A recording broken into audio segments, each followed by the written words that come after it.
Alaskans, wherever you are, welcome to the Must Read Alaska Show. Coming to you from somewhere in Alaska. This is the place where we talk about, you guessed it, Alaska. Where we keep the mainstream media on their toes and where we are standing up for what's right in a world run by leftists. You can find out more by heading over to mustreadalaska.com and also checking out the Must Read Alaska YouTube channel for some really great content. But first, let's get this party started. Welcome, everybody, to the Must Read Alaska Show. I'm your host, John Quick, coming to you live from somewhere in Alaska. Hope everybody is having a phenomenal day.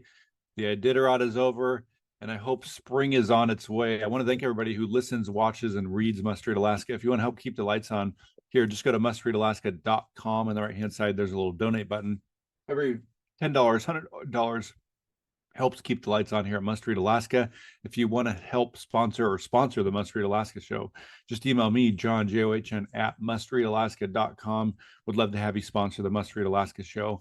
But without further ado, I have a very special guest today, Kay Schuster, who is running for school board in Anchorage, folks. And we have somebody else tomorrow who's also running for school board. It's going to be a very exciting week. Welcome to the Must Read Alaska Show, Kay.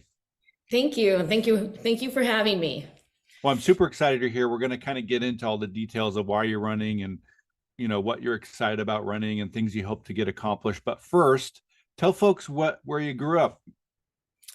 Well, I was born and raised in Anchorage, and I went to all the public schools here in Anchorage. My children have all three of our children have gone through the Anchorage School District, and now they're off, some doing college, some not. And my husband and I have a small business here in Anchorage, and so we're going to be here for our life, probably. That's awesome. So you grew up in Anchorage, and you know, all your kids went through Anchorage schools, which is pretty awesome. So tell me about, have you ever been involved in politics before? Is this kind of the first time you've thrown your name in the hat? Have you volunteered for stuff? Tell us about your political involvement in years past. Well, I have been politically active probably for about 15 years, actively involved. I have run for school board before, and it was a very close race when I lost in 2017. And so since then, after I healed from a loss this year, and now I'm at retirement age with the Anchorage School, because I'm still working for Anchorage School District as a special education teacher. And so now at this point in my life, I felt like it was the perfect time. My kids are grown and out of the house, and I can focus more time on improving our elementary, middle school, and high schools. That's awesome. So tell me about that first run, 2017. What were some of the things you learned? I think, you know, most of the folks that I've talked to that have run for office, you know, they actually lost their first one or two, or maybe sometimes three elections that they threw their name in the hat for. What were some of those things that you learned or gleaned from that first time you ran? Something that I remember fully is how busy you are, answering questions, always trying to be on point and being prepared to answer some of the tough questions. I understand that it does take money, and since this is a citywide race, it takes more money than a typical district if you're just running in one district, because door knocking, it's citywide rather than my neighborhood. And so I remember that especially, but also remembering to have really good people to support you and the volunteers that really believe in the cause, and how important it is to surround ourselves with those wonderful, hardworking volunteers that believe in have the same philosophy regarding education as I do. Nice. So you threw your name in the hat again, you know, this year, obviously. So what made you do that? What made you decide, okay, I'm going to try this one more time? Because I ran in 2016 also. 2016, 2017, I lost both those elections by a small margin. But what I have seen is nothing's changed. Mm-hmm. My talking points from 2017 are the same talking points I have now.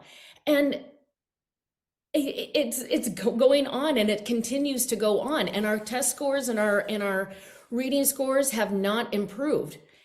And it's been 7 years.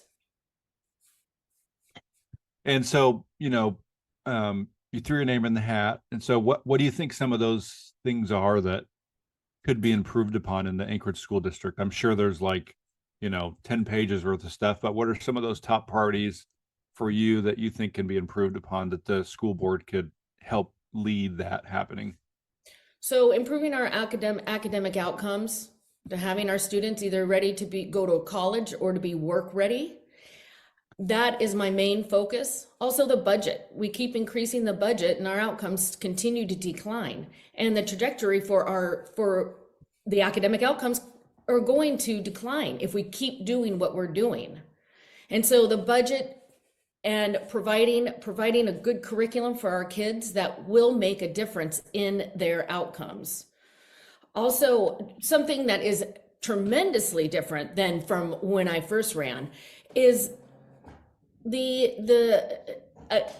abuse to Title IX and how they're trying to abolish Title 29 by allowing women to or men to compete in women's sports and just the rights of women. And having the students have to deal with this and teachers having to deal with this, it's really not fair. Teachers need to be able to concentrate on the reading, writing, and arithmetic, and that's they still are really working hard towards improving that, but we're having to supplement many different topics that isn't a school. It should not be the school's responsibility. It's the parents' responsibility. Yeah.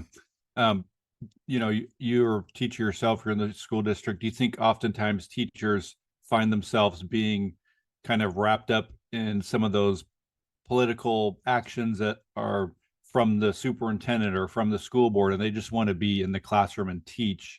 Do you find that there's sometimes that happens, that the teachers are kind of like, leave me alone, I just want to teach, and the school district board and the superintendent keep going politically woke? Yes, that's exactly what's happening. And the teachers, really the ones, and I've been talking to teachers, of course, for the past 25 years of my life, and it makes them uncomfortable. And they don't want to do anything to offend anyone. They feel like they may get in the hot seat if they don't abide exactly with what the school district is telling us, the school board and our superintendent. And so they're talking about it rather than talking about how better to support these children reading and their math. So what do you think, is there anything in your mind that the school district is doing well? You're in the thick of it, you have kids in the school district, you've worked for the school district. Is there anything that the school district has done well over the last several years? So the Alaska Reads Act, that is huge. That is wonderful. And I think that we will start seeing better outcomes by kids reading better or more proficiently by grade 3 than we have in the past. Really, the governor's really putting a push on that. And that's something that I thought needed to happen 10 years ago. It's just, I don't know why we're so far behind the lower 48. Yeah, it seems like, if you look at all the test scores and all that kind of stuff, Alaska seems to always be at the bottom of the barrel, but we always seem to be at the top of the list for the most costliest school districts in the whole nation. Why do you think that is? Because it's not run properly. We're not proficient. When we allocate the money, it's not going to the classroom. I don't know exactly where it's going to, but it's not going into the classrooms. That's why we have a really difficult time with teacher retention, retaining great teachers because they want to teach. But if we're not supporting our teachers, parents, and principals, then it's not going to change. And I think we really need to focus on the classrooms, the individual schools, rather than perhaps some other administrative costs. Yeah, I like that because, I just look from afar. I don't have any of the direct involvement like you do or other teachers would have, but there seems to be a disconnect between most school district administrations and the teachers on the ground, and huge disconnect. And True. True. And you know that, and you don't have kids in the school district, and you see that. So So do you think the school board can help with that? Because I think what folks see is, conservatives or even just right of center or even just center people, they see Dave Donnelly by himself on the school board, and the guy, God bless him, can't even get things on the agenda because you need a second in that school right. board, and nobody's willing to usually give him a second to get things on the agenda. So why do you suspect that it's been so hard to get folks elected to the school board that don't 100% align with the woke agenda? Money. They are union backed, and they, in order to win their school board races, many of them raised over $100,000. And that is just not feasible at this time for a citywide race for someone that's coming out of an average citizen that cares about our students and cares about our student outcomes. And the unions don't back people like me and other friends that are running or have run in the past. And I'm just not sure why, because we all want the same outcome. I believe that everyone on that school board wants our kids to graduate, either work or college ready, but they're not willing to make the tough decisions. They'd rather increase this class sizes than cut administration. They reduce the graduation requirements in order to increase our graduation rates. It just doesn't make sense to me. Yeah. It's like the opposite of the direction we want to go. Right. Oh yeah, our graduation rates. Wow, our kids are graduating, but only 30% of them can read proficiently. Yeah. So let's say it's 2 months from now, you've won. What are some of the first things that you would do when you take office as a school board member? I would try to allow our teachers to pick the curriculum that they want to teach. We spend so much money on a mandated curriculum for every elementary, for every high school. Every high school, every elementary teaches the same reading and math curriculum. And it's not working. And since 2009, our scores have continued to decline, and we're still mandating the same curriculum for every school.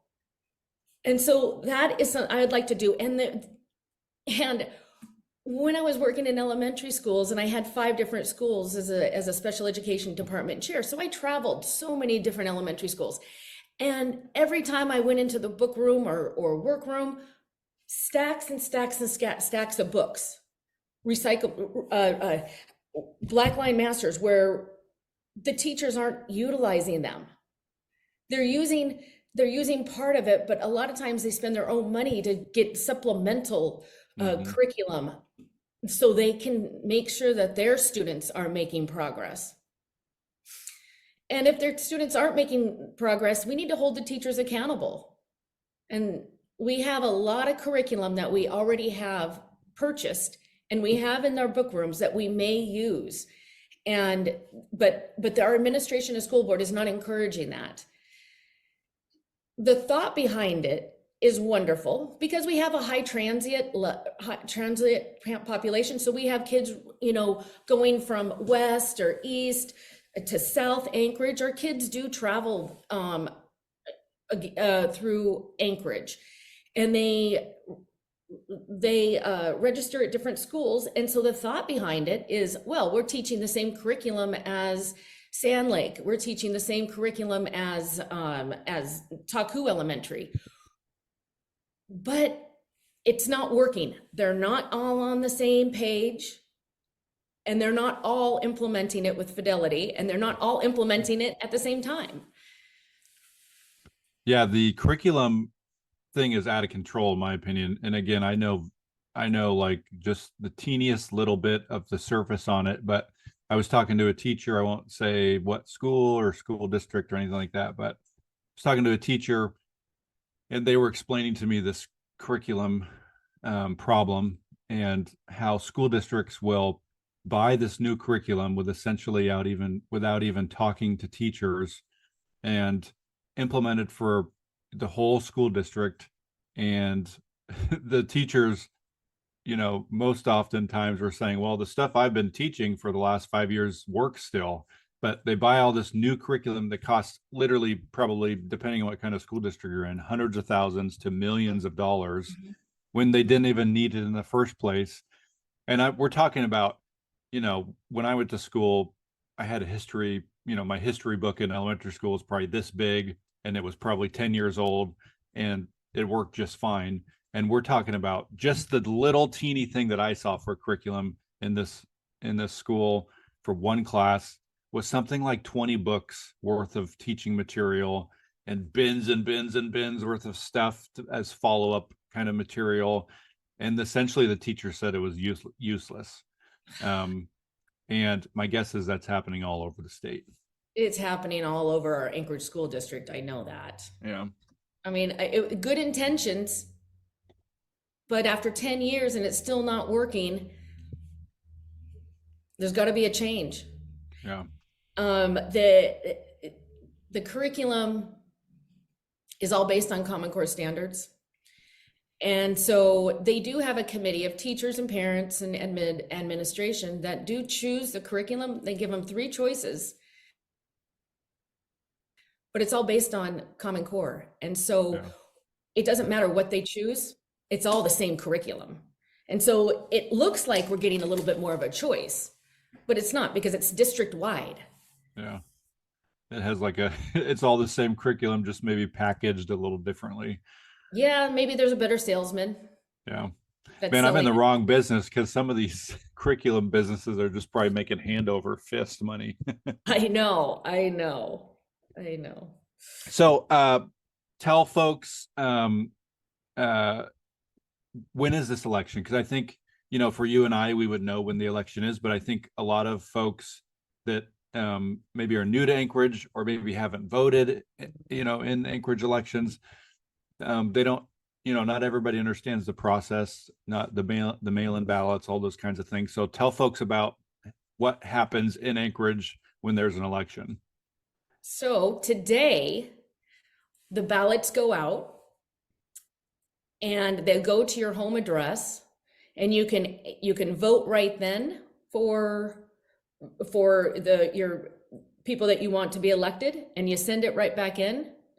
I'm not sure when the next ballots go out, and I need to find that out. If you don't know, I'll find out. But you can also, and then you can either mail it back in, or you can put it in one of the secure boxes around town. Nice. So for most people, the ballot's going to just show up at their house, and they can put it back into the mailbox or, post office box or whatever. Is there, because we get this question asked all the time, can somebody vote in person, or is it just mail-in ballots? They can take their mail-in ballot over to the LUSAC library and the day of the election and turn it in there also. And so they give you different options, but if you don't have a resident, or if you moved in the last, if you don't have a resident home or place that you've been for a year, you need to request a ballot. Yeah. And folks can go on I'll put the link into the description. If you need help, I'll put a link in there so you can click on it and figure out where to get a ballot and where to drop it off and all that kind of stuff. Where can folks find your, they're going to listen to this and they're going to be like, oh, I have a friend in Anchorage, I need to send my friend all Kay's information. Where can they find your website? Are you on social media? Tell us all those kind of details. Yep, I have a Facebook page, and then I have kayschuster.com is my website. And remember, it's citywide. And so if you live in Girdwood or Chugach, Eagle River, please, get out there and vote. Well, hope to make this, we get at least 25% of our voting citizens out there this year. Because it's a big one. We got our mayor's race coming up too. And so we're all on the same ballot. So we're really praying that it will get more people out to vote. Nice. Well, 20 minutes has gone by in a flash. Any last minute thoughts for folks? The floor is yours. why you're running and why it's important to you. Yeah, like I said, I've been with the school district for over 25 years, and I continue to see our population decline. I see our test scores decline. I've seen teachers leave out of frustration because not enough support in the classrooms. I believe that we need to protect women's sports, and I believe that we need to allocate our money where it needs to go so it has a direct impact on our children. Awesome, Kay. Well, I appreciate you joining us and wish you nothing but the best here from Must Read Alaska. Folks, if you just caught the tail end of this interview, I encourage you to go back and listen to the whole thing. We're going to put links for Kay's website in the podcast description. Go check out her stuff. Send it to friends that live in Anchorage. Kay, we wish you nothing but success. And for folks that listen, watch, and read Must Read Alaska, you want to help keep the lights on here at Must Read Alaska, just go to mustreadalaska.com. On the right-hand side, there's a little donate button. Every $5, $10, $100 helps keep the lights on here at Must Read Alaska. If you want to sponsor the Must Read Alaska show, just email me, John, John, at mustreadalaska.com. And until next time, I'm John Quick from somewhere in Alaska. Thanks so much, Kay. Thank you.